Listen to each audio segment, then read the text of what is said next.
हम सब लोग आज एक ऐसे चिंतन के लिए उपस्थित है जिस चिंतन की चिंता महर्षि देव दयानंद सरस्वती जी ने आर्य समाज के स्थापना से पूर्व से प्रारंभ कर दी। हमारा एकमात्र लक्ष्य, एकमात्र ध्येय संपूर्ण संसार को हम आर्य बनाएं। कृण्वन्तो विश्वमार्यम का उद्घोष और वेदों की तरफ लौटो का यह स्वप्न ऋषि दयानंद ने हमको दिया। आर्य समाज की प्रथम पंक्ति ने हम सबको ये उत्तरदायित्व पहुंचाया कि हम इसको भविष्य में भी आने वाली पीढ़ी तक पहुंचा करके दें, क्योंकि सत्य के प्रचार में यदि कहीं पर भी न्यूनता आती है तो निश्चित रूप से असत्य उसके स्थान पर स्थानापन्न हो जाता है। इसलिए सत्य के ग्रहण करने और सत्य के छोड़ने में स्वयं का भी पुरुषार्थ और अन्यों के लिए भी पुरुषार्थी बनाने की पद्धति यदि कई है तो वह आर्य समाज के पास है, और उसके लिए आवश्यकता है हमारे कार्यकर्ताओं की, हमारे अपने पुरोहितों की, हमारे उपदेशक वृंद की, भजनोपदेशक वृंद की। योजना बनाना, उसको योजना को कार्यान्वित करना और उसकी विवेचना करना, ये तीनों काम हमको आवश्यक रूप से विचार करने चाहिए। आखिर क्या कारण हो रहा है कि बार बार हम चिंता कर रहे हैं, चिंतन कर रहे हैं, परंतु हम सफलता को पा ही नहीं रहे। सफलता को पाने के लिए हमको उस सूत्र के साथ जागृत होकर के जीवंत रूप से प्रयोग में लाना पड़ेगा। आज दुनिया की जितनी भी शक्तियां हैं वे सारी शक्तियां बढ़ रही है और आर्य समाज दिनों दिन घट रहा है। उसका घटने का मतलब ये मत समझिएगा कि आपको निराश होना है। फिर से कहता हूं मैं, हमको निराश होने की कतई आवश्यकता नहीं है।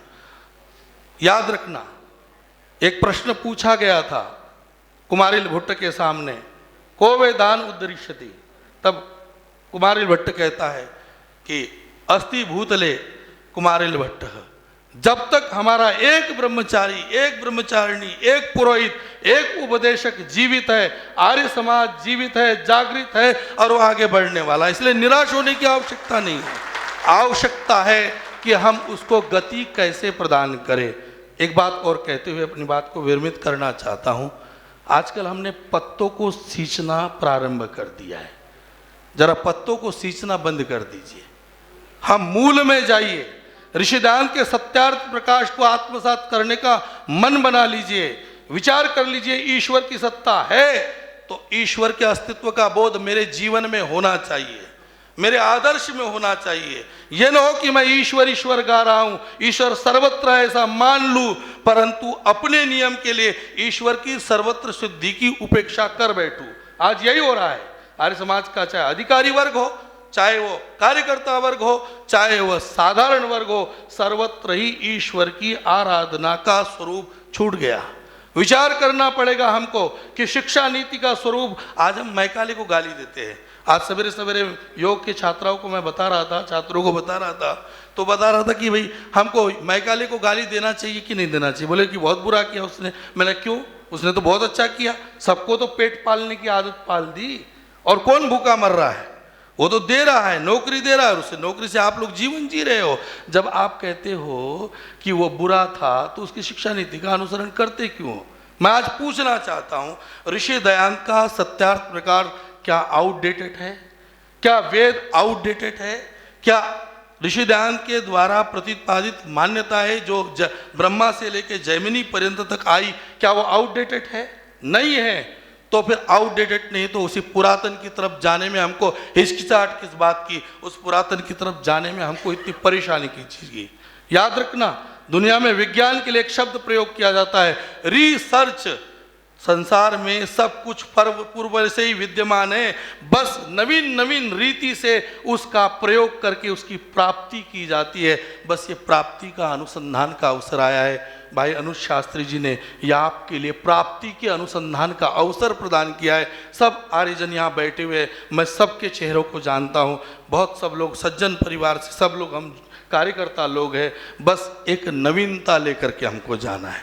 आप हवन करते, यज्ञ करते, संध्या करते, मान लो क्या कर रहे, तबलीग में लोग जाते हैं, पढ़े लिखे नहीं है, अनपढ़ होते, गवार, जाहिल होते। बिल्कुल मैं शब्द बोल रहा हूं, ऑन कैमरा बोल रहा हूं, जाहिल होते हैं।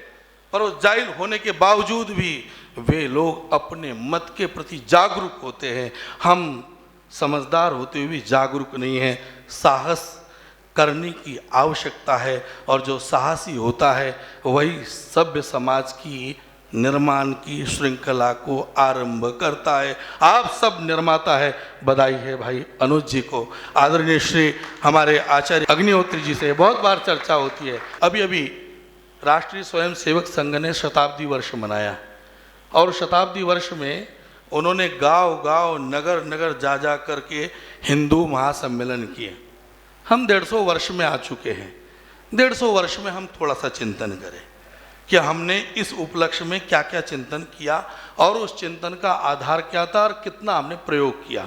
हमारे ही अपने पुरोहित, हमारे ही अपने उपदेशक, हमारे ही अपने स्नातक स्नातकों को आधार बना करके उन लोगों ने ऋषिदान का फोटो नहीं लगाया, स्वामी श्रद्धानंद का फोटो नहीं लगाया, लेखराम को भूल गए, गुरुदत्त विद्यार्थी को भूल गए। आप विचार करके देखो, अपने पुत्र की उपेक्षा करता हुआ रेल चलती रेल में कूदने वाला वो व्यक्ति आज भारत के क्रांतिवीरों में, हिंदुत्ववादी व्यवस्था में, सनातन धर्म की व्यवस्था में, वैदिक संस्कृति की व्यवस्था में उपेक्षा का कारण बना हुआ है। उसके लिए आवश्यक है बंधुओं, हम अपनी शक्ति को समझे, हम दूसरों की शक्ति के लिए अपनी शक्ति का प्रयोग न करें।